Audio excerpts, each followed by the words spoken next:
Good afternoon and welcome to the Advice Media webcast for the month of April. It's a pleasure to have all of you here with us today, and very excited to welcome our guest, Kevin Lao from Google, who is going to be presenting. This is exciting for us. This is something that's been in the works for some time, and we consider it quite an honor to be able to have Google, who's our partner and who we work with very, very closely, to come in and do a presentation on a topic that is so important, and especially as we think about how things are evolving in healthcare and how people search online today. And being able to have that kind of information really can help set up your practices for success. And so, again, very, very grateful to have Kevin and for taking time to be here with us today. Before I introduce Kevin officially, let me just cover a few things. First of all, for those who submitted questions, thank you very much. We were able to take many of your questions. A lot of them were very similar in nature of what they're covering. A lot had to do with Google My Business and search and reviews. And Kevin has incorporated a lot of those questions into his presentation today, so he'll be answering many of those. We also anticipate that we will have other questions that you would like to ask Kevin, and it's great that he's here, so that's what we want. On the control panel that you'll see from the GoToWebinar control panel, please feel free to put your questions in there. I'll be moderating those. Kevin will be doing his presentation. At the end of the presentation, he'll be answering your questions today. So again, tremendous to have Kevin here with us, and go ahead and feel free to use that. I'll be, again, moderating that. Raise your hand, ask the questions on there, and I'll grab those as quickly as I can as we go through today, and hopefully we can get to all of your questions.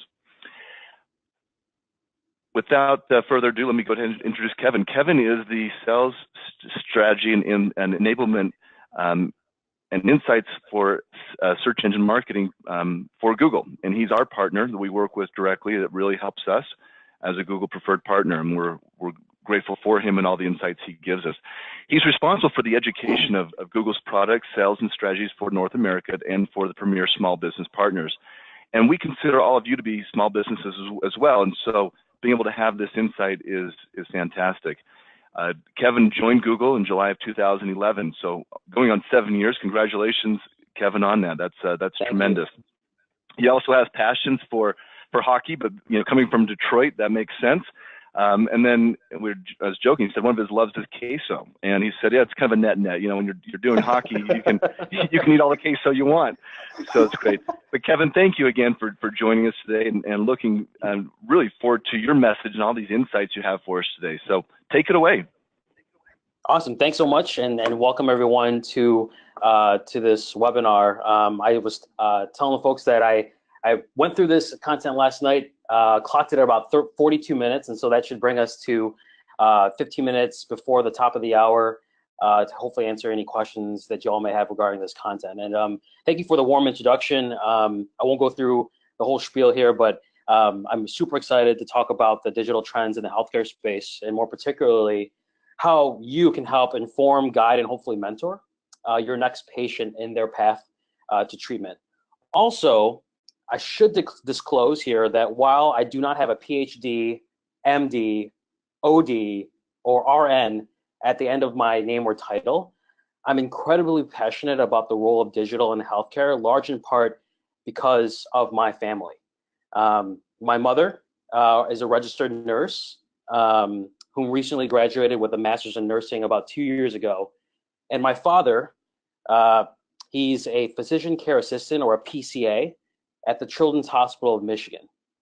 And so I have a deep and very profound appreciation for all the hard work that those in the medical field, inpatient, outpatient, on the admin side, and what you do on a daily basis. And so I'm super excited to share with you all these trends as digital plays a larger role each and every year in the healthcare industry. So thank you again for the time and letting me at least partake in a little bit of your time today. This is our agenda. We'll dive into the role of digital in today's patient's journey. We'll discuss the trend of video in healthcare. And based on some feedback from those in attendance, we'll have a Q&A, and we'll hope to get to some of the questions regarding local reviews and Google My Business. And so again, we clocked this at around 42, 43 minutes, and I'm hoping you'll stay with us for the whole session, and thank you again for your time. So let's go ahead and jump in. Today's patient journey, or shall we say the health consumer's path to treatment, is no longer linear. Since 1998, our mission statement at Google has not changed. Our mission is to organize the world's information and make it universally accessible and useful. Our hopes and dreams are that we enable our users across the globe to receive key top quality health information in a fluid and intuitive fashion. However, with 15% of Google searches being unique every single day, this mission gets incredibly challenging for us, and it's one that we take very seriously every quarter and every year. Let me ask you this. How many people on this webinar have searched for a health symptom or some sort of diagnosis on Google in the past week or the past month? Maybe similar to this one. And how many of you ended up feeling anxious or uneasy as a result of that? Just 2 weeks ago, I thought I had pneumonia after a quick Google search, and very quickly realized very quickly that I just had allergies. And based on a recent Gallup poll, a main concern for US consumers in 2015 was their health, ranking 5th behind government, the economy, unemployment, and immigration. And they're taking health into their own hands. 80% of Americans are looking for ways to live a healthier lifestyle. A question from the registration was, what is one simple tactic that doctors can use today to make themselves more visible and highly regarded by Google.com search results? Well, there is no one simple tactic, but there is a set of new expectations among consumers. They want things right now. They expect instant gratification. The health consumer wants to feel empowered, and they want to own the experience of their health. And health consumers really want things to be easy. They want a frictionless experience to get information or get access. And it's reasonable to say that they require these things in every digital interaction, including health. Let's talk about the first expectation, wanting information immediately. For those of you that don't know, there are about 100 billion with a B, searches every single month. 1 in 20 Google searches are healthcare related, and there is massive volume here. 7 billion people in the world, 5 out of every 7 is doing a search a month, and we know that not everyone has access to the web just yet.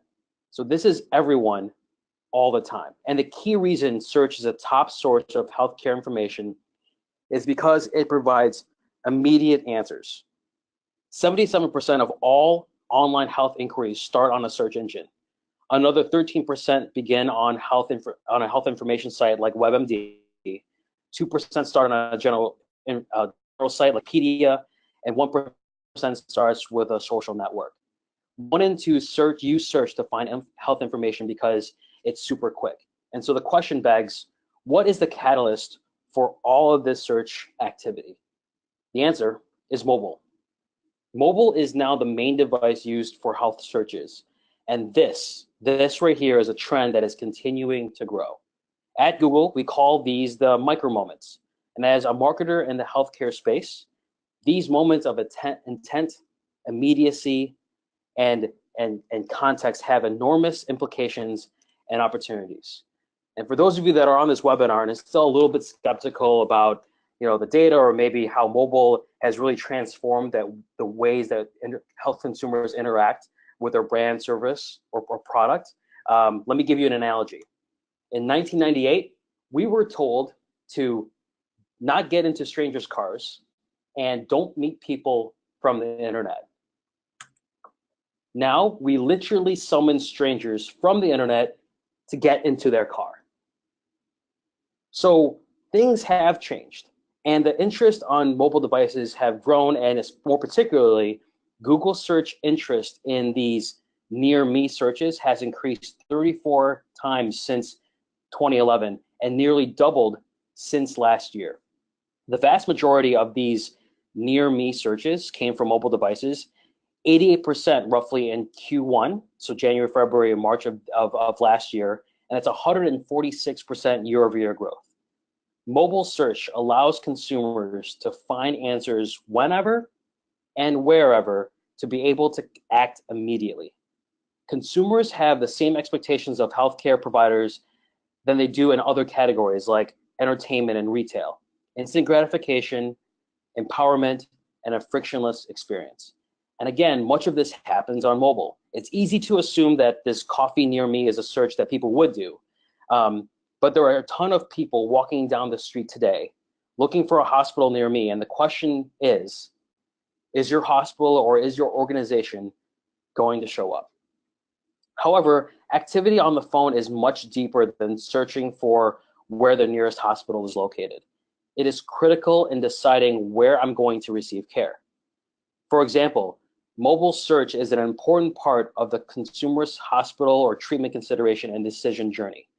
Among mobile researchers for hospital and treatment centers, 60% used mobile search to research, more than any other mobile source, including hospital websites, hospital information websites like WebMD, doctor or hospital directory websites and apps, ZocDoc, HealthGrades, to name a few. And among those who searched for a hospital treatment center on mobile, 86% said that search was influential in picking the hospital or treatment center for service.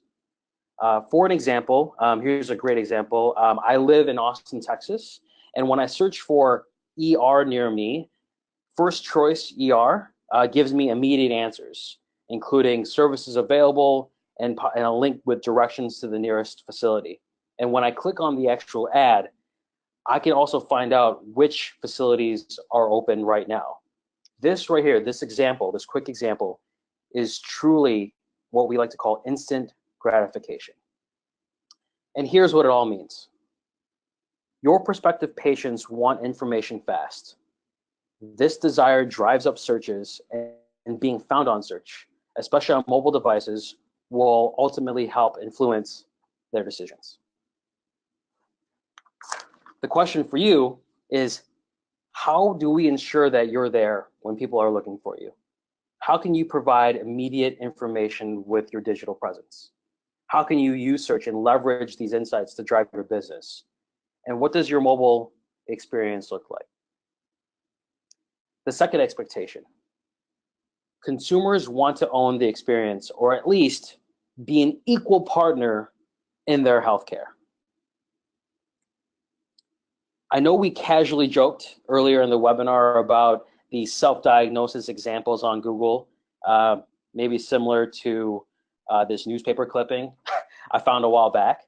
But the truth is, consumers want to feel empowered with their own information, even if they're planning to see a professional. 60% of patients like to compare and validate information from doctors with their own online research. And let's consider how this has changed over the past 10, 15 years. In the past, patients did whatever their doctor said. Consumers are now just not relying on doctors or professionals, but they're looking to the internet for information to supplement or oftentimes replace the information they get and they receive from their doctors. And in particular, we're seeing a trend towards online video for health information. So some of you may think that YouTube is just a place you go for recipes and cat and funny dog videos. And it definitely is. But you also may think of YouTube as a place you go for news clips and updates. And it definitely is. But it is even more so a place to go for health information. Video is one of the most powerful forms of empowerment. Why is that? Ingesting information through sight, sound, and motion really gives people the chance to absorb and learn in ways that they can't through the written word.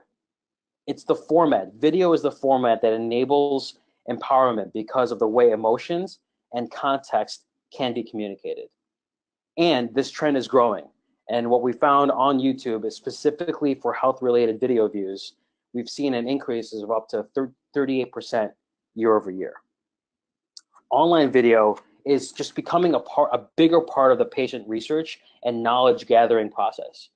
The health consumer has historically asked multiple people for advice, but they're now watching multiple videos. Of patients and caregivers who watched videos, 53% watched 5 or more videos while researching. And when asked, what made the video actually valuable for me? 2 of the top answers for every type of video was that video was relatable or comprehensive. Providing potential patients, health consumers, with more information about their treatments, conditions, etc., and then connecting them with people in similar situations really just helps them feel more empowered. Now, if you believe what I'm telling you, the next thing you have to ask yourself is, what should the content of my video be? And this is what people tell us when what they want to see in a video. Consumers are looking for a lot of information to supplement what they hear from the doctor. Most popular videos were videos about the treatment or procedure, the symptom or the condition, the medical technology or innovation that's occurring each day, and lastly, medical professional overviews. Nearly half of potential patients watching each of these different types of content. It's amazing. Marketers have also used testimonials forever and ever, and they matter here too. 48% would like to hear other patients' stories when they feel like no one else, including doctors or family, really doesn't understand what they're going through.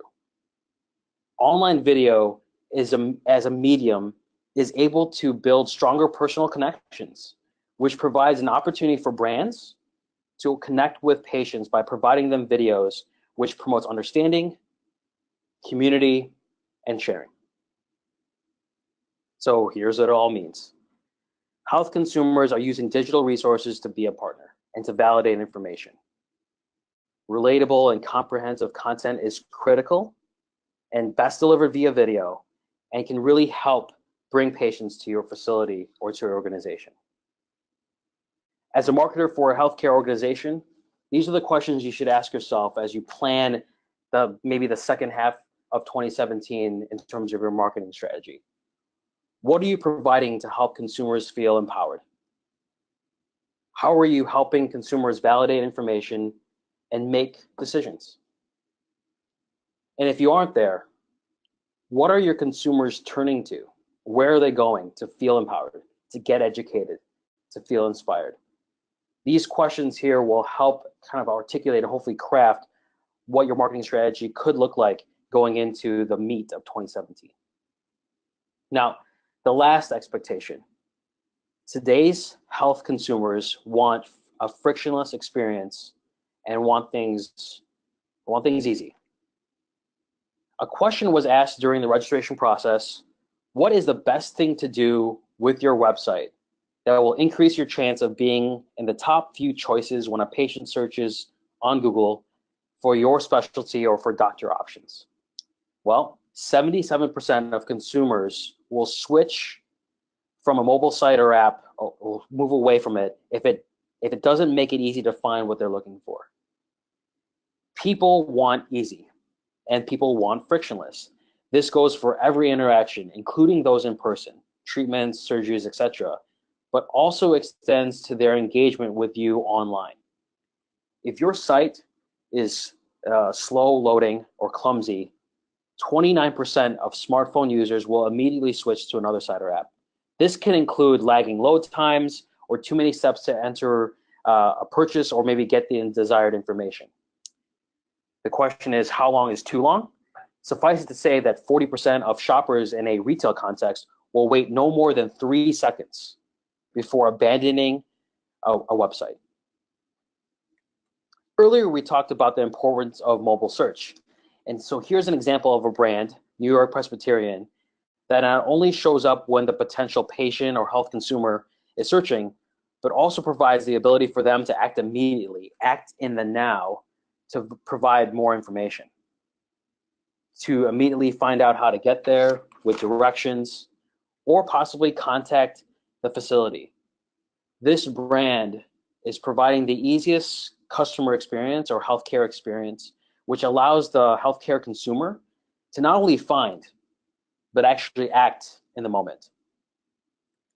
So here's what that means. Online and offline experiences should be frictionless and very much intuitive. Industry disruptors often leverage consumers' love for easy.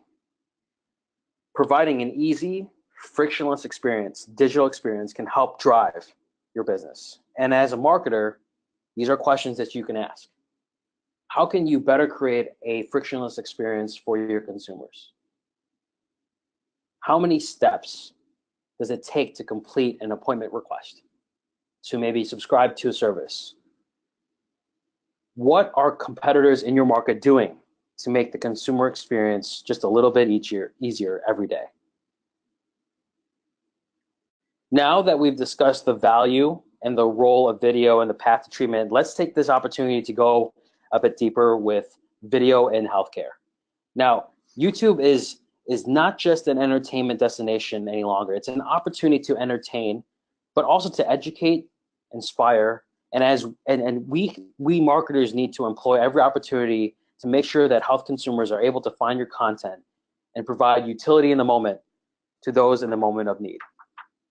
If we took a look at an average day in the United States and break down the minutes, this is what you would see.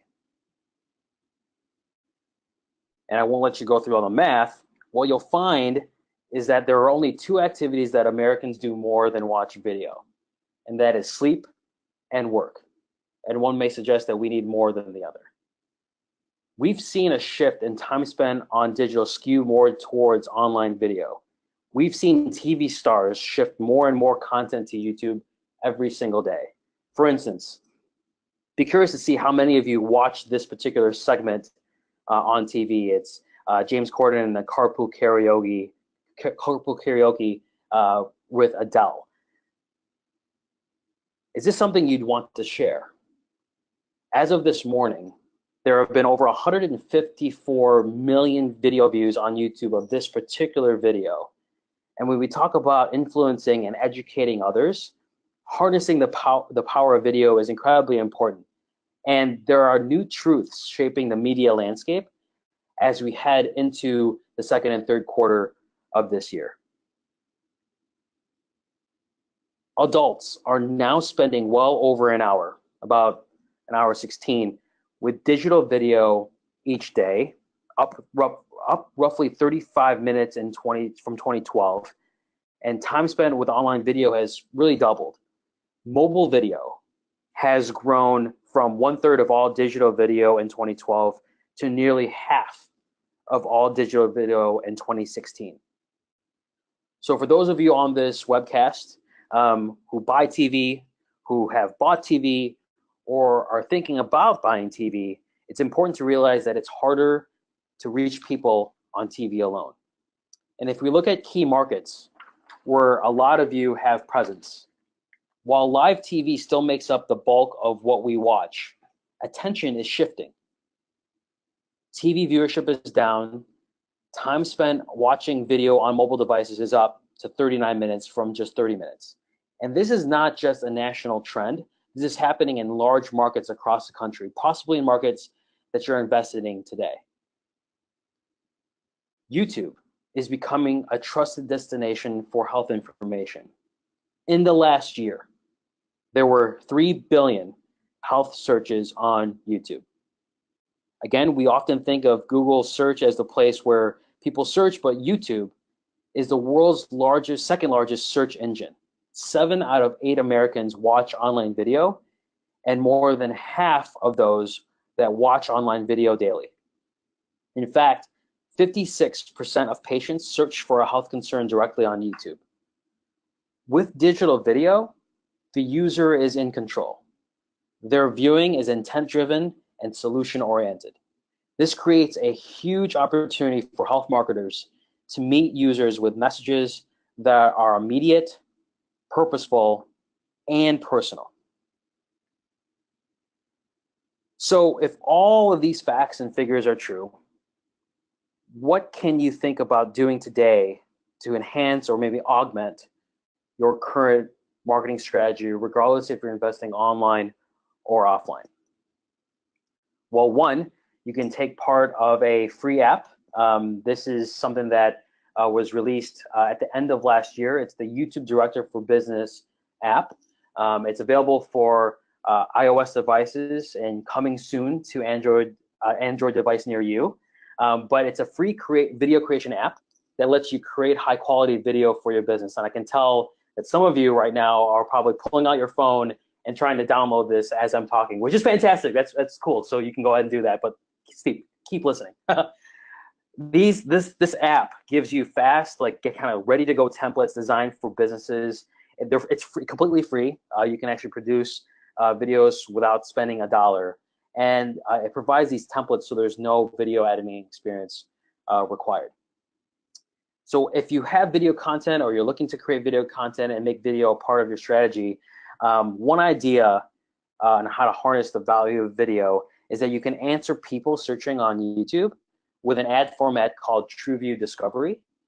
In this particular example, there are about 4.8 million results for lower back pain. So to be discoverable, when you promote your video, be sure the thumbnail, the video title, and those other elements that people see in search are very compelling. Also, you can reach new consumers in your target audience with our skippable pre-roll format called TrueView InStream.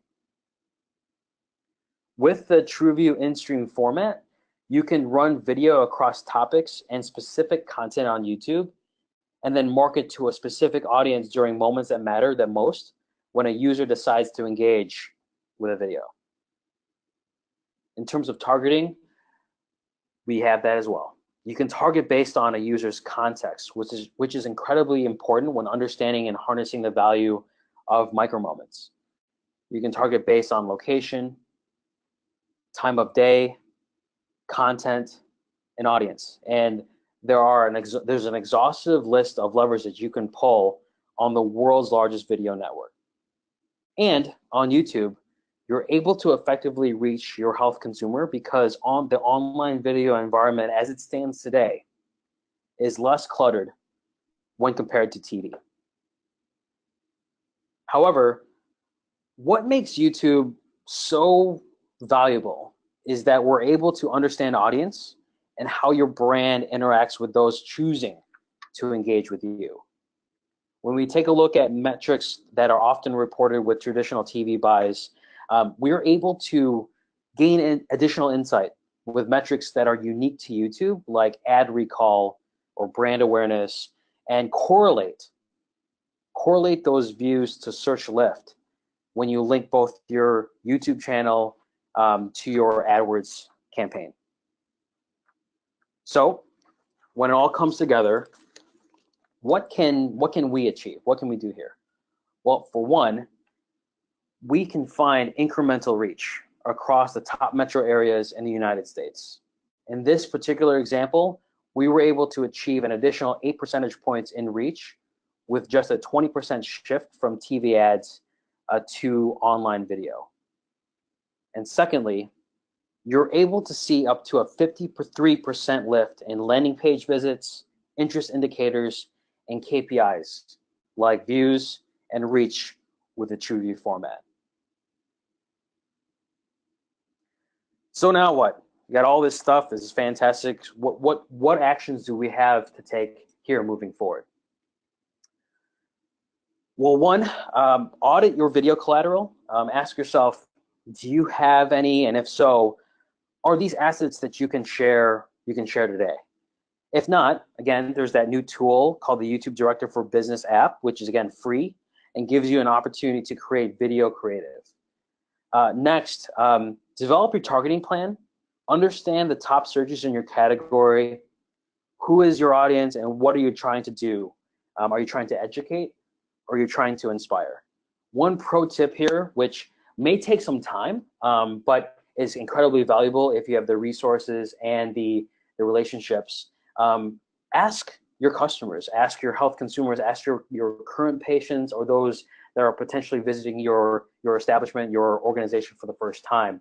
And outside of just saying, how did you find me? Check the Google box or check the Yelp box or whatever.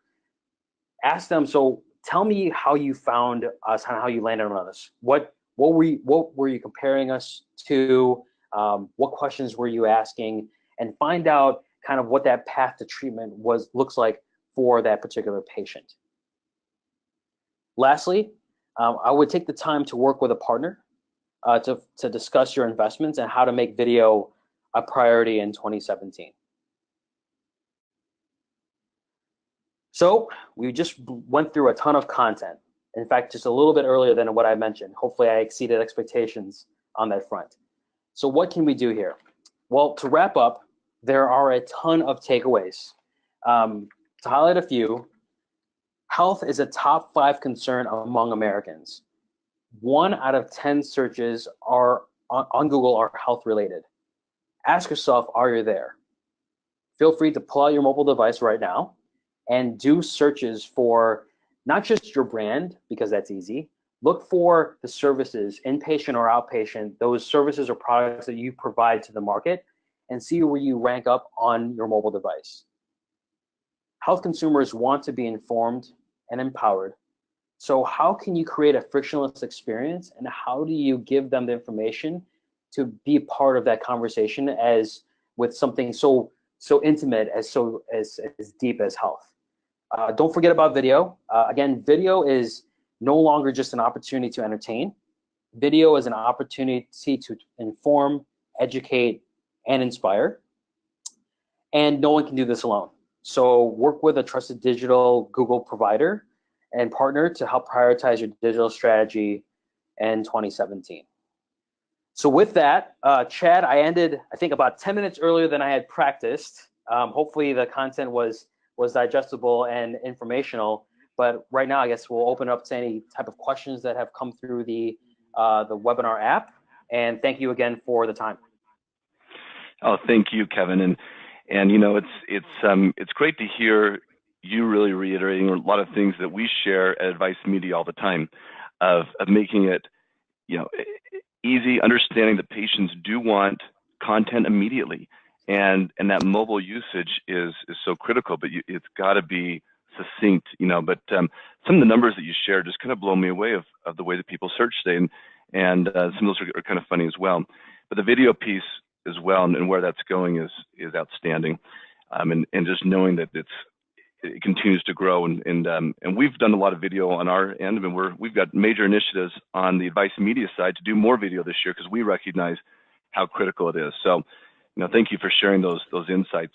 For those who are here, again, go ahead and enter some of your questions in. I've got a couple right now. So, Kevin, one of the first ones is one that I hear often, and curious to know if you've got any insights on this, and it really has to do with privacy. So the question is, as health practitioners, we are obligated by HIPAA to follow federal privacy laws. Even though a patient reviews publicly, it does not give permission to discuss or communicate regarding the specifics of the contents of the review, whether or not negative or positive, because if you reply, you're acknowledging perhaps they're a patient and then violating HIPAA. So what are your comments on HIPAA and reviews? Yeah, no, that's a great question. I'd love to hear your thoughts on this as well. But the reviews, that's a tricky one. You know, there's obviously validity in having those reviews, and as consumers are in this path of treatment, if you will, you know, I know for one, I'm one to take a look at reviews, and whether it's a dentist, whether it's an optometrist, or if it's an actual hospital, I will look to the reviews. I know that these laws may be different based on like your state or the city in which you reside, but I know there's some federal laws there as well. I know that we have a set of guidelines on the Google My Business Help Center, in particularly in regards to reviews, especially in the situations where you have reviews that are maybe ones that are constructive in nature. And so if you have any questions regarding those type of situations, I would redirect you to that resource, which actually outlines the policies in place in regards to how we handle reviews from a Google perspective. Yeah, thank you. And we had an attorney on recently who is one of our webinars, and those who are on here, if you didn't hear that, you can actually go to our website or to our YouTube channel and actually see and listen to that video, because some of the insights shared were spot on. He's an attorney who specializes in healthcare. He presents at a lot of different conferences, and he gave some great insights. And I'm not the attorney, so I don't even like to really talk about the HIPAA laws that go along with it, because you know, it's you know, I don't have that JD, and nor do I specialize in that. When I talk to some of my customers, our clients who get a negative review online, one of the first things I tell them, particularly if they know who it is to pick up the phone and call. And if you can oftentimes work something out, there might have been something that happened in the office. You might have had an employee who was having a bad day, someone that went rogue. It might have been something that was just simple, but if you know who it is and it's timely, pick up the phone and call them, and that can often really smooth things out. Another question we have for you, Kevin, is do you find that health-related video content coming from clinic and healthcare providers perform better or worse than user, blogger, or media-generated video content? Oh, that's a fantastic question. In other industries that heavily rely on video content, I'll start off there. We find that consumers actually trust, you know, opinions and testimonials from people they've never even met. So those that are vlogging and kind of uploading reviews on their own. If you have the means, you know, to have a full production line in and create video content for like as a maybe positioning yourself as an expert or as a source of truth or an area of excellence for a particular service, inpatient or outpatient, you should definitely do that. But with 400 so hours that are uploaded to YouTube each and every day, you know, there is that chance that users themselves will take it upon themselves to videotape themselves and upload, and it'd be crazy to see like the amount of views that the user-generated content can get. From a consumer perspective, my wife and I reviewed a kitchen tool to kind of like spin vegetables into like spaghetti, and I was like, it'll be fun. Let's upload it and see what happens.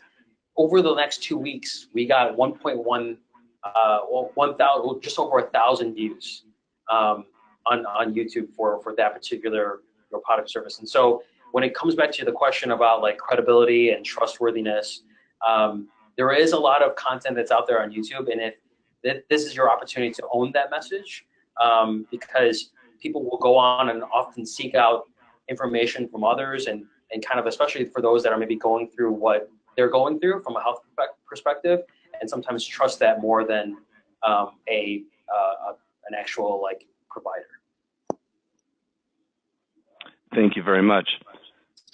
I have another question. Says, I'm blown away too by the figures regarding YouTube. Maybe it wouldn't apply in the Middle East where I practice. What are your thoughts about doctor ranking sites? There are a lot that vary in rating the same doctor, hospital, etc. So a couple questions there. Yeah. So just to clarify, it sounds like we're discussing, these doctor directories. Is that? Yeah. So the first question is YouTube internationally. Yep. And the second part of that is the value of some of these doctor ranking sites. Gotcha. On the YouTube international front, I don't have that data here, though the data that I brought today was very much North America specific. But I'm going to write that down and take that as an action item, and I can share it with you, Chad, afterwards, and find out and see how I can kind of get this information over to you. And on the healthcare directory stuff, I mean, with the amount of information that's out there, it's really difficult to say like how, and hopefully I'm answering the question correctly, what constitutes a trusted directory, a trusted digital media source online. The average consumer takes a look at 10.7 different pieces of research for pretty much every consumer purchase, and at the larger the stakes and the more in-depth or maybe intimate the challenge or the problem is in nature, they will go through more resources. They'll, in the automotive world, for instance, consumers look at 24 different bits of research before making that decision. For homes, and buying that first home, you're looking at roughly 19 to 20 different bits of research before making that decision. And so establishing a solid presence on the main directories, I can't really cite one versus the other, but ensuring that your brand and your reputation and being proactive and managing that across all those third-party platforms is critical to making sure that you're providing the most accurate information for your organization. Very well stated. We concur with that as well. There's a top of mind awareness. The more opportunities that people have to see you, the better off it is. Mm-hmm. And there are certainly some ranking sites that are better than others, but you don't want to neglect those. You want to make sure that you're showing up not only in Google, but on Yelp, on Health Grades, on RateMDs. All of those are influential. Real Self, those are great places where you want to have a profile, and you want to make sure you've got reviews for those. We see that all the time. And again, patients see those. You brought up a great number, 10.7 sources. They're looking in multiple places to really help establish confidence before they come into the office or before they pick up the phone and call the office. So absolutely, it's critical. Yeah. Really quickly, a quick story there, Chad. Just like I just moved to Austin, Texas, and in my whole adult life, because again, my parents were very much in tune with my own health. I had to visit a new ophthalmologist for the first time in my adult life. And I went through 20 different sites. I actually counted the number of sites that I went to kind of understand which doctor was the right one for me. And I thought it was going to be a very easy process, but there are a ton of directories out there, and some information was more comprehensive than others. And when I saw incorrect information or outdated locations, that kind of was a deal breaker for me. And so being sure that you're present across all mediums as much as possible is huge. Absolutely. And that's a great, perfect anecdotal story. So thank you.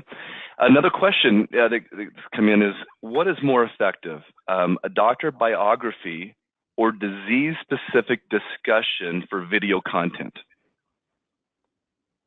The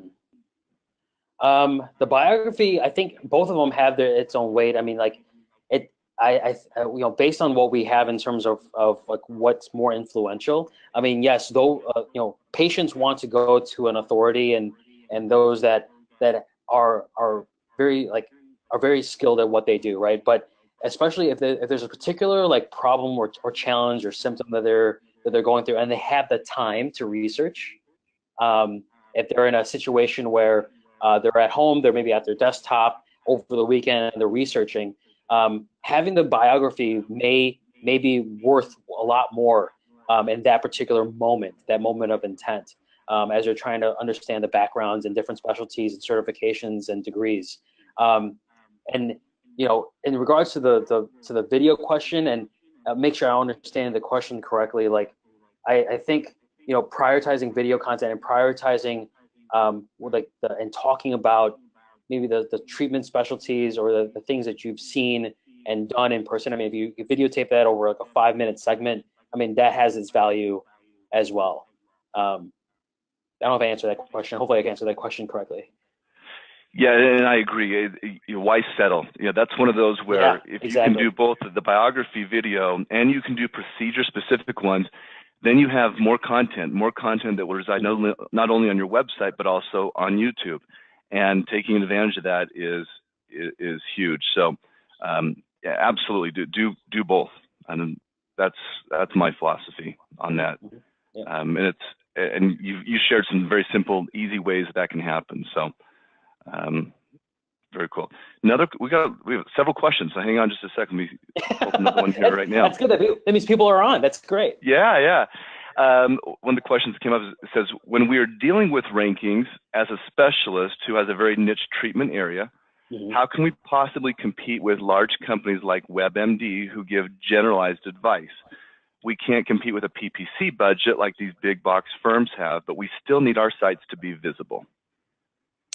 Yeah, would love your thoughts on this as well. But it's important to remember that while some in a B2B context, a B2C context, or in a healthcare context, while there are some big players here that maybe have larger than normal advertising budgets, on the Google search results page, regardless of whatever like size budget you have, there's really only one ad per advertiser that's available in that auction, right? And so there's results 1 through 4 at the top, and while WebMD may have a larger budget, for example, if you're maybe more local in nature, or if there's ways where you can maybe day part or ad schedule accordingly, you can find ways to insert yourself in that conversation and still have a meaningful impact. And I will say, in terms of like being competitive, I would, if your budget is not as large, and that's okay, maybe focusing on some of those non-branded keywords, the long tail. Maybe you can start off by answering questions that are most commonly asked from your patients or from your practice, and using that as a way to like have that as a starting bidding strategy to answer those questions that are maybe a little bit more thought out in nature, and then scale as you start to see results. But the concept of budgets is something that has been in play for quite some time, and so I would just recommend that, again, there is only one slot available per advertiser, and just because you have a budget that's larger than most, that doesn't guarantee you or warrant you additional ad space because of that budget. Definitely, and I'll add to that a little bit as well. We had a client of ours that approached me about a year ago, and he said, "Hey, I've got a limited budget, but I want to do some pay-per-click." He was a new plastic surgeon in New Jersey, and focused on facelifts. And he said, "What can you do for me?" I said, "We can crank this up." And we had to get creative. It's a very competitive market.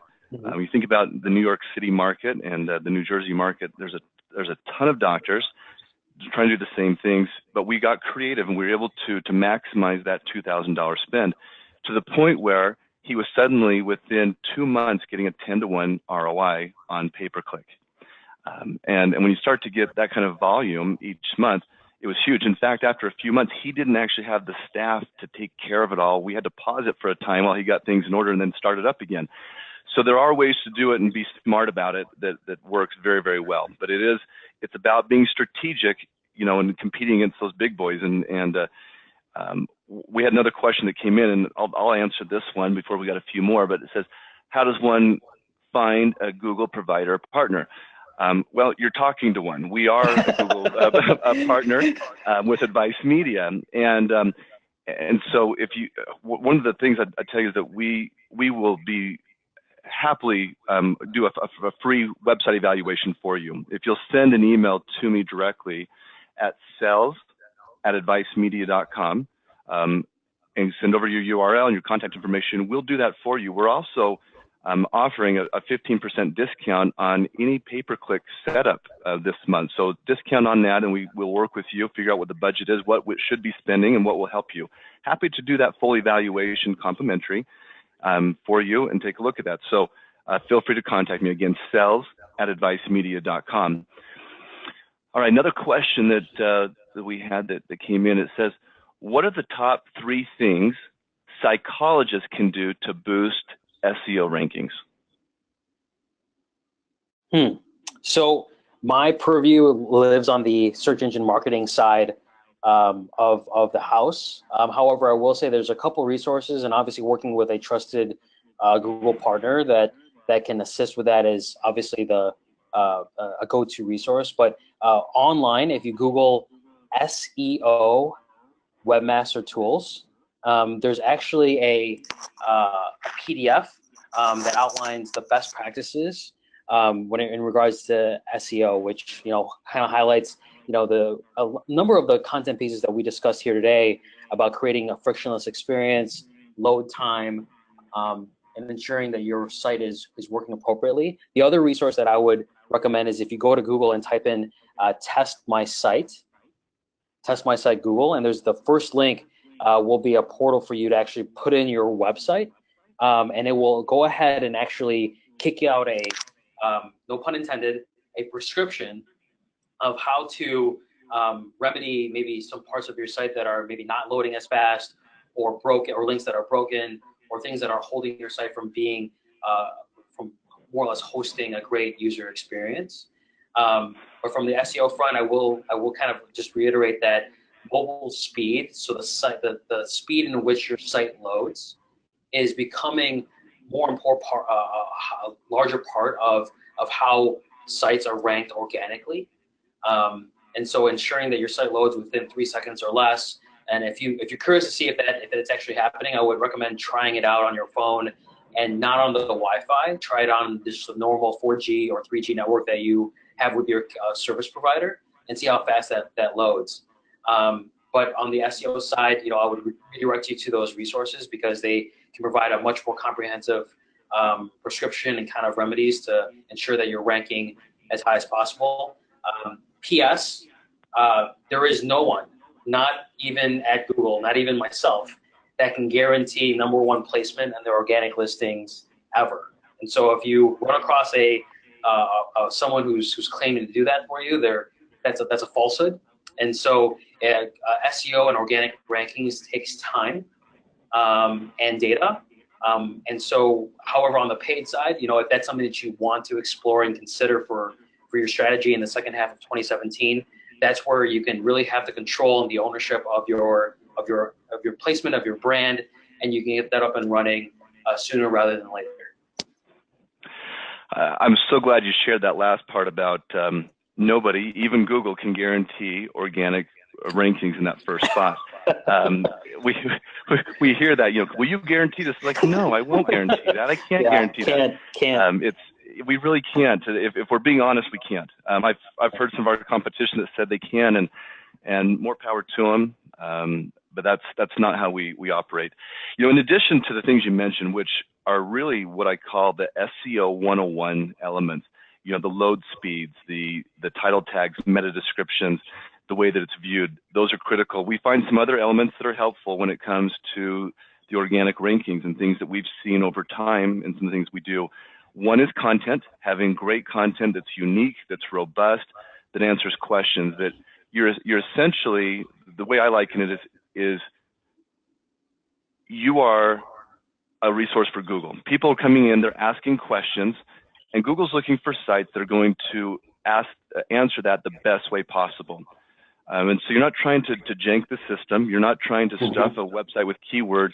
You're honestly just trying to answer those questions, and you have enough robust content, and you're keeping it fresh over time that Google sees your website as a trusted source that they want to display.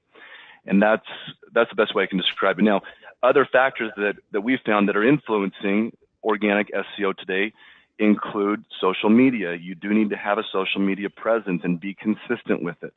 You also need to pay attention to reviews, and reviews matter across the web, and the more that they're seen, not only your Google reviews, but you want to have those diversified.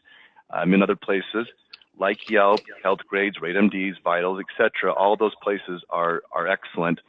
And then the other thing that we've found to be helpful, maybe not so much on the SEO side, but is pay-per-click, and it's a great resource. And the more people that go into your site is another indicator that things are good and healthy, and another reason for Google to move it up. It's not an automatic that it does that. I'm not saying that, but certainly the more traffic you have to your website, the more it's influenced, the more it's seen.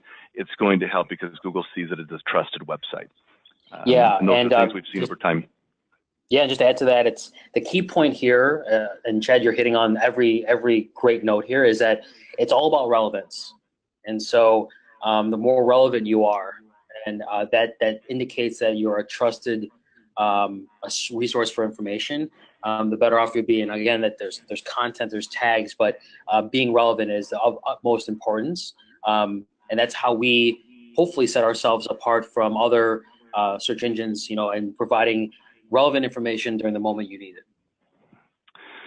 Thank you. We have two more questions, and that'll take us, I think, right up to the top of the hour here, Kevin. So next question is, how often do you recommend that a business post videos, and will increasing the volume help increase the rankings? I love that question. That's a great question. So I'll start with the second question. Volume does not determine the ranking.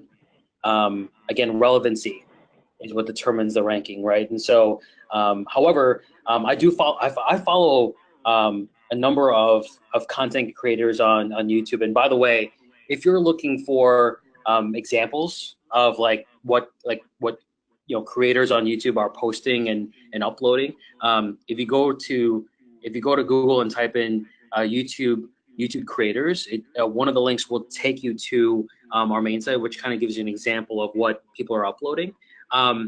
If the bandwidth is there, the one piece of advice that a very popular uploader says is that upload daily, and I know that's tough for some of us, especially if you practice to run and you're the one administering the treatment or the practice. But if you can upload like if not daily, if you can upload maybe to start off maybe quarterly and then maybe do it monthly, and taking in maybe answering questions again that people are asking about your treatment or about asking about their symptoms or possible ways to remedy, using that and maybe building on a library of 12 different pieces of content throughout the calendar year. And if that's difficult, maybe trying to do once every 3 months, but having content fresh and uploaded as often as possible is the key. But I'm making sure that it's quality and it answers questions that people are asking. That's critical. I think that consistency. If you don't know where to start, just start somewhere. But create that map. If you can do once a month, awesome. If you can do once a week, that's ridiculously great. But if your time and ability only allows you to do once a quarter, then do once a quarter and make it happen. That's great advice. Last question today is it better to post a video directly to Facebook or post via YouTube to Facebook? So, and I know we're talking about one of your competitors here, but it's a good question. I wanted to throw it out there. Yeah, we should have said in the ground rules that the F word isn't allowed in this webinar, but that's a great question. And I will say that I use Google Plus and I use Facebook, so that's perfectly fine. So time spent on Facebook is enormous. I mean, the statistics show that people spend their time there, between meetings or whatever, and as they're going through searches, they're also checking up on friends, loved ones, so on and so forth. I will say that hosting a video on YouTube gives you much more, let's say, power to share, especially sharing with those that may not be on that social media network. But when you host something on YouTube and you post it on a social media network such as Facebook, we do see that there's this, shall we say, a halo effect that occurs in a number of shares and reshares and maybe tweets if you use Twitter. And it's much easier to do that with a quote unquote public link that's available on YouTube than with hosting it directly from Facebook.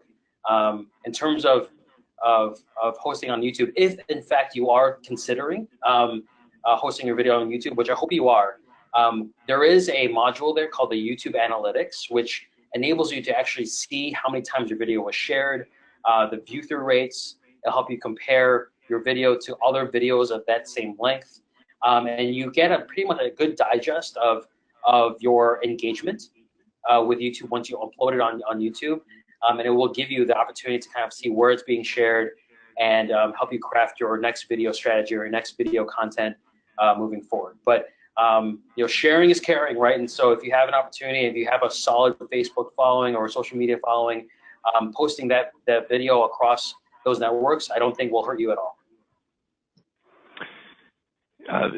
Yeah, very, very good. And I've seen some of both. I've seen that halo effect that you talked about is powerful. And then there's also I've seen times where it's actually good to post both, the YouTube to Facebook and Facebook using their native tool. So I find sometimes it's good to use both, and don't want to take away from Kevin as our Google guest and get into too much of a Facebook discussion today. But I think I like what you said about the analytics. Look at the analytics and let it be numbers driven. Look at both the YouTube side as well as the Facebook and see what's working best. And a lot of times it could be doing both to help you out. One last, there was kind of a question comment that came in. I'll just kind of address this really quick.